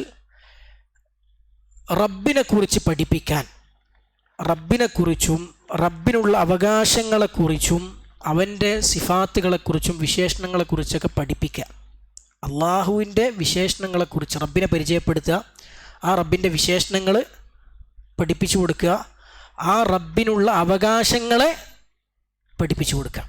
മനസ്സിലായില്ലേ? പടച്ച റബ്ബിനെ പരിചയപ്പെടുത്തുക, ആ റബ്ബിൻ്റെ വിശേഷണങ്ങളെ പഠിപ്പിച്ചു കൊടുക്കുക, ആ റബ്ബിൻ്റെ അവകാശങ്ങളെ പഠിപ്പിച്ചു കൊടുക്കുക. ഇതാണ് ഒന്നാമത്തെ ലക്ഷ്യം. പ്രവാചകന്മാരെ നിയോഗിച്ചതിൻ്റെ ഒരു ലക്ഷ്യം. പ്രവാചകന്മാരെ നിയോഗിച്ചതിൻ്റെ രണ്ടാമത്തെ ലക്ഷ്യം എന്താ? ഇഖാമത്തുൽ ഹുജ്ജ വഖത്ഉൽ ഉദ്ർ. ഇതങ്ങനെ പറഞ്ഞാൽ തെളിവ് സ്ഥാപിക്കുക, ഒഴിവ് കഴിവിനെ ഇല്ലായ്മ ചെയ്യുക. പടച്ചൻ പരലോകത്ത് എത്തുമ്പോൾ പടച്ചവനോട് പടച്ചവനെ ഞങ്ങൾക്ക് നബി വന്നിട്ടില്ലായിരുന്നു എന്ന് പറയാനുള്ള അവസരം കൊടുക്കാതിരിക്കുക. പടച്ച റബ്ബെ ഞങ്ങളത് അറിഞ്ഞിട്ടില്ലായിരുന്നു എന്നുള്ള തെളിവ് കിട്ടിയിട്ടില്ല എന്ന് പറയാനുള്ള അവസരം ഇല്ലാതിരിക്കുക. തെളിവ് സ്ഥാപിക്കുക. പടച്ച റബ്ബ് നമ്മളെ മുമ്പിൽ എന്ത് ചെയ്തു? തെളിവ് സ്ഥാപിച്ചു. ഒഴിവ് കഴിവിനെ ഇല്ലാതെയാക്കി. എന്തിലൂടെ? പ്രവാചകന്മാരെ നിയോഗിക്കുന്നതിലൂടെ. സൂറത്തു നിസാഇന്റെ 165-ാമത്തെ ആയത്തിൽ അള്ളാഹു പറഞ്ഞു, റുസുലൻ, പ്രവാചകന്മാർ, മുബശ്ശിരീന വമുൻദിരീൻ, സന്തോഷവാർത്ത അറിയിക്കുന്നവരും താക്കീതുകാരുമായ പ്രവാചകന്മാർ. എന്തിനാ അവർ വന്നത്? ലി അല്ലാ യകൂന ലിന്നാസ്, ജനങ്ങൾക്ക് ഇല്ലാതിരിക്കാൻ, അലല്ലാഹി ഹുജ്ജത്തുൻ, അള്ളാഹുവിനെതിരെ പറയാൻ തെളിവില്ലാതിരിക്കാൻ, ബഅദർ റുസുൽ, പ്രവാചകന്മാർക്ക് ശേഷം. പ്രവാചകന്മാർ വന്നാൽ പിന്നെ പടച്ചവനെതിരെ നമുക്ക് തെളിവ് പറയാൻ പറ്റുമോ? പടച്ചവൻ ഞങ്ങൾക്ക് എന്നിട്ടില്ല എന്ന് പറയാൻ പറ്റൂല, ഞങ്ങൾക്ക് വന്നിട്ടില്ലായിരുന്നു എന്ന് പറയാൻ പറ്റൂല. പ്രവാചകന്മാർ വന്നതിന് ശേഷം പിന്നെ പടച്ചവനെതിരെ തെളിവ് ജനങ്ങൾക്ക് ഇല്ലാതിരിക്കാൻ അള്ളാഹു എന്ത് ചെയ്തു? താക്കീതുകാരും സന്തോഷവാർത്ത അറിയിക്കുന്നവരുമായ പ്രവാചകന്മാരെ അള്ളാഹു നിയോഗിച്ചു. അപ്പോൾ രണ്ട് കാരണം. ഒന്നാമത്തെ കാരണം അടുത്ത ക്ലാസ്സിൽ ചോദിക്കൂട്ടോ. ഒന്നാമത്തെ കാരണം പ്രവാചകന്മാരെ നിയോഗിച്ചതിൻ്റെ ഒന്നാമത്തെ ഉദ്ദേശം എന്താണ്? റബ്ബിനെ പരിചയപ്പെടുത്തുക, അള്ളാഹുവിൻ്റെ വിശേഷണങ്ങളെ അറിയിക്കുക, അള്ളാഹുവിൻ്റെ അവകാശങ്ങളെ പഠിപ്പിച്ചു കൊടുക്കുക. അള്ളാഹുവിൻ്റെ റബ്ബിനെ പരിചയപ്പെടുത്തുക, അവൻ്റെ വിശേഷണങ്ങൾ പഠിപ്പിച്ചു തരിക, അവൻ്റെ അവകാശങ്ങളെ പഠിപ്പിച്ചു തരിക. മനസ്സിലായില്ലേ? ഇപ്പോൾ അൽഹംദുലില്ലാഹി റബ്ബിൽ ആലമീൻ അർറഹ്മാനിർ റഹീം മാലികി യൗമിദ്ദീൻ, ഇതൊക്കെ എന്താ? അള്ളാഹുവിൻ്റെ വിശേഷണങ്ങൾ. ഇയ്യാക നഅ്ബുദു വഇയ്യാക നസ്തഈൻ, ഇതെന്താ? അവകാശമാണ്. നിന്നെ മാത്രമേ ഞങ്ങൾ ആരാധിക്കുള്ളൂ, നിന്നോട് മാത്രമേ ഞങ്ങൾ സഹായം തേടുള്ളൂ. അത് അള്ളാഹുവിൻ്റെ അവകാശമാണ്. മനസ്സിലായില്ലേ? അപ്പോൾ അള്ളാഹുവിൻ്റെ വിശേഷണങ്ങളും അവൻ്റെ അവകാശങ്ങളും പഠിപ്പിച്ചു കൊടുക്കുക. ആരാധനകൾ അവന് മാത്രമേ പറ്റുള്ളൂ, അത് അള്ളാഹുവിൻ്റെ അവകാശമാണ്. അഭൗതികമായ സഹായത്തേട്ടം റബ്ബിനോട് മാത്രമേ ചോദിക്കാവൂ, അത് അള്ളാഹുവിൻ്റെ അവകാശമാണ്. അള്ളാഹു മാത്രമാണ് റഹ്മാൻ, റഹീം, റബ്ബുൽ ആലമീൻ, മാലിക് യൗമിദ്ദീൻ. അള്ളാഹുവിൻ്റെ വിശേഷണങ്ങളാണ്. അപ്പോൾ അള്ളാഹുവിനെ പരിചയപ്പെടുത്തുക, അവൻ്റെ വിശേഷങ്ങൾ പഠിപ്പിച്ചു കൊടുക്കുക, അവൻ്റെ അവകാശങ്ങൾ പഠിപ്പിച്ചു കൊടുക്കുക. ഒന്നാമത്തെ ലക്ഷ്യം. രണ്ടാമത്തെ ലക്ഷ്യം തെളിവ് സ്ഥാപിക്കുക, സംശയങ്ങളില്ലാതിരിക്കുക എന്നല്ല. നമുക്ക് നമ്മുടെ മുമ്പിൽ ജനങ്ങളെ മുമ്പിൽ പടച്ച റബ്ബിന് പരലോകത്ത് തെളിവ് സ്ഥാപിച്ചു. അള്ളാഹുവിന് ഇവിടെ നമുക്ക് പടച്ചവനോട് എതിരെ പറയാൻ പറ്റുമോ? നമുക്ക് നബി വന്നിട്ടില്ലായിരുന്നു എന്ന് പടച്ചവനോട് പറയാൻ പറ്റില്ല. അള്ളാഹു നമ്മുടെ മുമ്പിൽ തെളിവ് സ്ഥാപിച്ചു, പ്രവാചകന്മാരെ നിയോഗിച്ചു, വേദഗ്രന്ഥങ്ങൾ അവതരിപ്പിച്ചു, കാതും കാഴ്ചയും കേൾവിയും ബുദ്ധിശക്തിയും ഒക്കെ തന്നു. ഇനി പടച്ചവനോട് പറയാൻ ഒരു ഉദറും ഇല്ല. ഉദറിനെ പടച്ച റബ്ബ് എന്ത് ചെയ്തു? ഇല്ലാതെയാക്കി. ഉദറുകളെ ഇല്ലാതെയാക്കി. തെളിവ് നമ്മുടെ മുമ്പിൽ സ്ഥാപിച്ചു കഴിഞ്ഞു. അപ്പോൾ ഇത് രണ്ടും വിശുദ്ധ ഖുർആനിലൂടെ അള്ളാഹു പറഞ്ഞ ലക്ഷ്യങ്ങളാണ്. നമ്മൾ പറഞ്ഞ ഒന്നാമത്തെ ലക്ഷ്യം അള്ളാഹുവിനെ കുറിച്ച് പഠിപ്പിച്ചു തരിക, അവൻ്റെ അവകാശങ്ങൾ പഠിപ്പിച്ചു കൊടുക്കുക എന്നൊക്കെ പറഞ്ഞതാണ്. നമ്മൾ നേരത്തെ ഈ കിതാബു തൗഹീദിൽ കൊടുത്ത സൂറത്തുൽ റഹ്മാൻ 36-ാമത്തെ ആയത്ത്, വലഖദ് ബഅസ്നാ ഫീ കുല്ലി ഉമ്മത്തിൻ റസൂലൻ അൻ യഅ്ബുദുല്ലാഹ വജ്തനിബുത് ത്വാഗൂത്ത്. അതാണെന്ത്? അള്ളാഹുവിൻ്റെ അവകാശങ്ങൾ പഠിപ്പിച്ചു തരിക, അള്ളാഹുവിൻ്റെ വിശേഷണങ്ങൾ പഠിപ്പിച്ചു തരിക എന്നൊക്കെ പറഞ്ഞ ലക്ഷ്യം. നമ്മളിപ്പോൾ പറഞ്ഞ സൂറത്തു നിസായിൻ്റെ 165-ാമത്തെ ആയത്ത് എന്തിൻ്റെ തെളിവാണ്? തെളിവ് സ്ഥാപിക്കുക, ഉദറുകൾ ഇല്ലാതെയാക്കുക എന്നുള്ളൊരു തെളിവാണ്. റസൂലൻ മുബശ്ശിരീന വമുൻദിരീന ലിഅല്ലാ യകൂന ലിന്നാസി അലല്ലാഹി ഹുജ്ജത്തുൻ ബഅദ റസൂൽ. ജനങ്ങൾക്ക് അള്ളാഹുവിനെതിരെ പറയാൻ തെളിവില്ലാതിരിക്കാൻ അള്ളാഹു എന്ത് ചെയ്തു? താക്കീതുകാരും സന്തോഷവാർത്ത അറിയിക്കുന്നവരായ പ്രവാചകന്മാരെ നിയോഗിച്ചു. അപ്പോൾ ഈ രണ്ട് ലക്ഷ്യങ്ങൾക്ക് വേണ്ടിയാണ് അള്ളാഹു പ്രവാചകന്മാരെ മുഴുവൻ നിയോഗിച്ചത്. അത് ക്ലിയർ അല്ലേ? ഇനി അള്ളാഹു സുബ്ഹാനഹു വതആല ദുർമൂർത്തികളെ വെടിയുവാൻ വേണ്ടി എന്ന് പറഞ്ഞു. വജ്തനിബുത് ത്വാഗൂത്ത്, ദുർമൂർത്തികളെ വെടിയണമെന്നും ആര് പറഞ്ഞു? പ്രവാചകന്മാർ. അൻ ഇഅ്ബുദുല്ലാഹ് വജ്തനിബുത് ത്വാഗൂത്ത് എന്നാണ്. അള്ളാഹുവിനെ ആരാധിക്കണം എന്ന് അവർ പറഞ്ഞു, ദുർമൂർത്തികൾ വെടിയണമെന്നും അവർ പറഞ്ഞു, പ്രവാചകന്മാർ പറഞ്ഞു. അങ്ങനെ പറയാൻ വേണ്ടിയാണ് നിയോഗിച്ചത്. അപ്പോൾ എന്താണ് താഗൂത്ത് എന്ന് പറഞ്ഞാൽ? താഗൂത്ത് എന്ന് പറഞ്ഞാൽ ഫഅലൂത്ത് വസ്നാണ്. ഫഅലൂത്ത് വസ്ൻ. ഫഅലൂത്ത് എന്ന് പറഞ്ഞാൽ മുബാലഗയാണ്. മുബാലഗ എന്ന് പറഞ്ഞാൽ അങ്ങേയറ്റം എന്നർത്ഥം വരാൻ വേണ്ടിയിട്ട് ഉപയോഗിക്കുന്ന രീതിയാണ്. മനസ്സിലല്ലേ? അങ്ങേയറ്റം എന്നർത്ഥം വരാൻ വേണ്ടിയിട്ട്. തുഗ്യാൻ എന്ന പദത്തിൽ നിന്നാണ് എന്ത് വന്നത്? താഗൂത്ത്. തുഗ്യാൻ എന്ന് പറഞ്ഞാൽ തഗ എന്ന് പറഞ്ഞാൽ അതിരി കവിയ. ഇന്നാ ലമ്മാ തഗൽ മാഉ ഹമൽനാഹും ഫിൽ ജാരിയ. നൂഹ് നബി അലൈഹി സ്വലാം ചരിത്രത്തിൽ അല്ലാഹു സുബ്ഹാനഹു വ തആല ഖുർആനിൽ പറഞ്ഞു, വെള്ളം നിറഞ്ഞൊഴിഞ്ഞ് അതിരി കവിഞ്ഞപ്പോൾ നാം അവരെ കപ്പലിൽ വഹിച്ചു കൊണ്ടുപോയി. എന്താ? വെള്ളം ഒന്നായിട്ട് നിറഞ്ഞ് ഒന്നായിട്ട് ഭൂകമ്പമായി. അതാണ് തഗ, അതിരി കവിയ.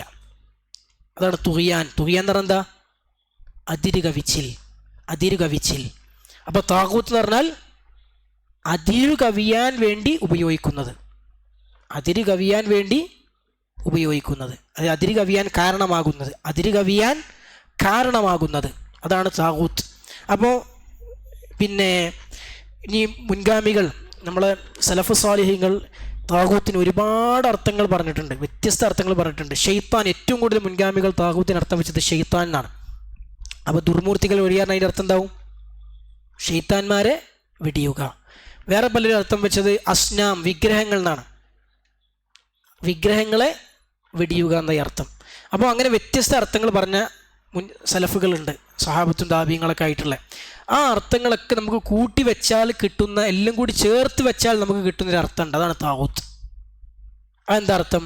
മഹാൻ ഇബ്നുൽ ഖയ്യിം റഹിമഹുല്ലാഹ് പറഞ്ഞു, കുല്ലു മാ തജാവസ ബിഹിൽ അബ്ദു ഹദ്ദഹു മിൻ മഅബൂദിൻ ഔ മത്ബൂഇൻ ഔ മുതാഅ. അതാണ് താഗൂത്ത്. വളരെ ശ്രദ്ധിച്ച് മനസ്സിലാക്കണം. കുല്ലു മാ തജാവസ ബിഹിൽ അബ്ദു ഹദ്ദഹു, ഒരടിമ തൻ്റെ പരിധി ലംഘിക്കാൻ കാരണമാകുന്ന എന്തൊക്കെയുണ്ടോ അതൊക്കെ എന്താ? താഗൂത്താണ്. അത് മഅബൂദ് ഉണ്ടാകും. എന്താ മഅബൂദ്? ആരാധിക്കപ്പെടുന്ന വസ്തു, ആരാധിക്കപ്പെടുന്ന വ്യക്തി, ആരാധിക്കപ്പെടുന്നത് എന്തായിക്കോട്ടെ. അപ്പോൾ ഒരടിമ ആരാധന എന്ന വിഷയത്തിൽ തൻ്റെ പരിധി ലംഘിക്കുകയാണ്, അതിന് കാരണമാകുന്ന ആരാധ്യൻ. ഔ മുതാ, എന്താ മുതാ? അനുസരിക്കപ്പെടുന്നവൻ. സൃഷ്ടികളെ അനുസരിക്കാൻ റബ്ബൊരു പരിധി നിശ്ചയിച്ചിട്ടുണ്ട്. എന്താ പരിധി? സൃഷ്ടികളെ അനുസരിക്കാൻ റബ്ബ് നിശ്ചയിച്ച പരിധി എന്താ? അള്ളാഹുവിനെതിരാൻ പാടില്ല. അള്ളാഹുവിനെതിരായ, ഖാലിഖിനെതിരായ ഒരു അനുസരണവും ആർക്ക് കൊടുക്കരുത്? മഖ്ലൂഖിന് കൊടുക്കരുത്. ലാ ത്വാഅത ലി മഖ്ലൂഖിൻ ഫി മഅസിയത്തിൽ ഖാലിഖ്. സൃഷ്ടാവിനെ ധിക്കരിക്കുന്ന ഒരു വിഷയത്തിലും സൃഷ്ടികളെ അനുസരിക്കാൻ പാടില്ല. അപ്പോൾ ഒരാൾ സൃഷ്ടികളെ, അള്ളാഹുവിനെ ധിക്കരിച്ചുകൊണ്ട് സൃഷ്ടിനെ അനുസരിച്ചാൽ ഈ അനുസരിക്കപ്പെടുന്ന വ്യക്തി ഇവനെ സംബന്ധിച്ച് എന്താ? താഗൂത്താണ്. മനസ്സിലല്ലേ? അള്ളാഹു അവന് നിശ്ചയിച്ചു കൊടുത്ത പരിധി ലംഘിക്കാൻ അവന് കാരണമായി ഈ സൃഷ്ടി. മനസ്സിലായില്ലേ? അള്ളാഹു അവൻ നിശ്ചയിച്ചു കൊടുത്ത പരിധി ലംഘിക്കാൻ കാരണമായി ഈ അനുസരിക്കപ്പെടുന്ന സൃഷ്ടി. അപ്പോൾ ഇബാദത്തിൻ്റെ വിഷയത്തിൽ പടച്ചറപ്പ് വെച്ച പരിധി അള്ളാഹിനെ മാത്രം ആരാധിക്കാൻ പാടുള്ളൂ, അല്ലാത്ത ആരാധിക്കാൻ പാടില്ല. അപ്പോൾ എന്തെങ്കിലും ഒരു സംഗതി അല്ലാത്തവനെ ആരാധിക്കാൻ കാരണക്കാരായാൽ അത് അവനെ സംബന്ധിച്ചിടത്തോളം താഗൂത്താണ്. അള്ളാഹു അനുസരണത്തിൻ്റെ വിഷയത്തിൽ വെച്ച പരിധി, അള്ളാഹുവിനെതിരായി ആരെയും അനുസരിക്കാൻ പാടില്ല. അപ്പം അള്ളാഹുവിനെതിരായി ആരെങ്കിലും അനുസരിക്കാൻ ഒരു സംഗതി കാരണമായി മാറുന്നുണ്ടെങ്കിൽ, വ്യക്തിയെ സംബന്ധിച്ച് മാറുന്നുണ്ടെങ്കിൽ, ആ അനുസരിക്കപ്പെടുന്നവൻ എന്തായി? ഇവനെ സംബന്ധിച്ച് താഗൂത്തായി. മൂന്നാമത്തെ മത്ബൂ. എന്താ മത്ബൂ എന്ന് പറഞ്ഞാൽ? പിൻപറ്റപ്പെടുന്നവൻ. അപ്പം അള്ളാഹു പിൻപറ്റുന്നതിന് ഒരു പരിധി വെച്ചിട്ടുണ്ട്. എന്താ? അള്ളാഹുവിൻ്റെ റസൂലും പറഞ്ഞതിനെതിരായി അവരുടെ വാക്കിനേക്കാളും പ്രാമുഖ്യം കൊടുത്ത ഒരാളെയും നമ്മൾ പിൻപറ്റാൻ പാടില്ല. അത് നേതാക്കന്മാരാകാം, ഭരണാധികാരികളാകാം, പണ്ഡിതന്മാരാവാം, ആരും ആകാം. ആരെ പിൻപറ്റുമ്പോഴും അതിന് നമുക്കൊരു പരിധിയുണ്ട്. എന്താ പരിധി? അള്ളാഹു റസൂലും പറഞ്ഞതിന് എതിരാകരുത്. അള്ളാഹിൻ്റെ റസൂലിനേക്കാളും വാക്കിൻ്റെ മുൻഗണന ആരുടെ വാക്കിനും കൊടുക്കരുത്. അപ്പോൾ റസൂലുള്ളാഹി സ്വല്ലല്ലാഹു അലൈഹി വസല്ലം ഹദീസ് വന്നു, എന്നിട്ടും റസൂലുള്ളാഹിൻ്റെ ഹദീസ് സ്വീകരിക്കാതെ എൻ്റെ ഇമാമ് പറഞ്ഞത് ഞാൻ എടുക്കുള്ളൂ എന്നൊരാൾ പറഞ്ഞു. ആ ഇമാമ് അവനെ സംബന്ധിച്ച് ആരാ? താഗൂത്താണ്. കാരണം അള്ളാഹു നിശ്ചയിച്ച പരിധിക്ക് അവൻ, ആ ഇമാമാണ് അവനെ സംബന്ധിച്ച് എന്തായത്? അള്ളാഹുവിനെ ധിക്കരിക്കാൻ, അള്ളാഹു നിശ്ചയിച്ച പരിധി ലംഘിക്കാൻ കാരണമായത്. ഇനി ഒരാൾ പറയുകയാണ്, ഞാൻ എൻ്റെ സംഘടനാ നേതാവ് പറഞ്ഞതേ കേൾക്കുള്ളൂ, അത് റസൂലുള്ള പറഞ്ഞതിനെതിരായാലും ശരി, ആ സംഘടനാ നേതാവ് അവനെ സംബന്ധിച്ചിടത്തോളം താഗൂത്താണ്. അത് ആർക്കും ബാധകമാണ്, നമ്മൾ അമ്മയാണെങ്കിലും വാപ്പയാണെങ്കിലും ഒക്കെ. അപ്പോൾ ഒരു അടിമ തൻ്റെ പരിധി ലംഘിക്കാൻ കാരണമാകുന്ന അനുസരിക്കപ്പെടുന്നവൻ, ആരാധിക്കപ്പെടുന്നവൻ, പിൻപറ്റപ്പെടുന്നവൻ. മനസ്സിലായില്ലേ? അതാണ് കുല്ലു മാ തജാവസ ബിഹിൽ അബ്ദു ഹദ്ദഹു മിൻ മഅബൂദിൻ ഔ മുതാഇൻ ഔ മത്ബൂ. അതൊക്കെ എന്താണ്? ഒരു വ്യക്തിയെ സംബന്ധിച്ചിടത്തോളം താഗൂത്തുകളാണ് എന്ന് നമുക്ക് മനസ്സിലാക്കാൻ സാധിക്കും. എന്നിട്ട് അല്ലാഹു സുബ്ഹാനഹു വ തആല പറഞ്ഞു, ഇജ്തനിബു എന്ന് പറഞ്ഞു അല്ലേ? നിങ്ങൾ എന്ത് ചെയ്യണം? ഇജ്തനബ എന്ന് പറഞ്ഞാൽ ഇൻഷാ അല്ലാഹ് നമുക്ക് അടുത്ത ക്ലാസ്സിൽ അത് വിശദീകരിക്കാം. വെറും ഒഴിവാക്കുക എന്നല്ല ഇതിൻ്റെ അർത്ഥം, കുറച്ചുകൂടി കനമുള്ളൊരർത്ഥം ഇജ്തനബ എന്നുള്ള വാക്കിനുണ്ട്. ഒഴിവാക്കണതിന് അറബിൽ എന്താ പറയുക? തറക്കാന്നാ പറയാം. പിന്നെ എന്തുകൊണ്ട് തറക്കാന്ന് പറയാതെ ഇജ്തനബ എന്ന് പറഞ്ഞു? അതിന് കുറച്ചും കൂടി അർത്ഥത്തിൽ കുറച്ചും കൂടി ശക്തിയുണ്ട്. ഇൻഷാ അല്ലാഹ് അടുത്ത ക്ലാസ്സിൽ നമുക്കത് വിശദീകരിക്കാം. അല്ലാഹു സുബ്ഹാനഹു വ തആല തൗഫീഖ് നൽകുകയാണെങ്കിൽ അള്ളാഹുവിൻ്റെ ദീൻ പഠിച്ച് മനസ്സിലാക്കി ജീവിതത്തിൽ പകർത്താനുള്ള തൗഫീഖ് നമുക്കൊക്കെ നൽകി അനുഗ്രഹിക്കുമാറാകട്ടെ. മരണം വരെ സത്യത്തിൻ്റെ കൂടെ നിലകൊണ്ട്, അങ്ങനെ യഥാർത്ഥ അഹ്ലുസുന്നയുടെ വിശ്വാസത്തിൽ, ആദർശത്തിൽ നിലകൊണ്ടുകൊണ്ട് ഈമാനും അമൽ സ്വാലിഹാത്തും കൈമുതലാക്കി മരണം വരിക്കാൻ തൗഫീഖ് ലഭിക്കുന്ന ഭാഗ്യവാന്മാരിൽ മുഅ്മിനീങ്ങളിൽ അള്ളാഹു നമ്മയും നമ്മുടെ കുടുംബത്തെയും എല്ലാം ഉൾപ്പെടുത്തി അനുഗ്രഹിക്കുമാറാകട്ടെ. അവൻ്റെ ജന്നാത്തുൽ ഫിർദൗസിൽ നമ്മയെല്ലാം ഒരുമിച്ച് കൂട്ടി അനുഗ്രഹിക്കുമാറാകട്ടെ. നരകശിക്ഷയിലും നമ്മയും നമ്മുടെ മാതാപിതാക്കളെയും കുടുംബങ്ങളെയും എല്ലാം അള്ളാഹു സുബ്ഹാനഹു വ തആല കാത്തുരക്ഷിക്കുമാറാകട്ടെ. ഇഹലോകത്തും പരലോകത്തും സൗഖ്യപൂർണ്ണമായ ജീവിതം റബ്ബ് സുബ്ഹാനഹു വ തആല നമുക്കെല്ലാം പ്രദാനം ചെയ്യുമാറാകട്ടെ. വസല്ലല്ലാഹു വസല്ലം അലാ നബീന മുഹമ്മദിൻ. അല്ലാഹുമ്മ അഗ്ഫിർ ലിൽ മുസ്ലിമീന വൽ മുസ്ലിമാത്ത് വഅഇസ്ൽ ഇസ്ലാം വൽ മുസ്ലിമീൻ വദിൽ ശിർക്ക് വൽ മുശ്രിക്കീൻ. اللهم ربنا آتنا في الدنيا حسنة وفي الآخرة حسنة وقنا عذاب النار. سبحانك اللهم وبحمدك أشهد أن لا إله إلا أنت أستغفرك وأتوب إليك.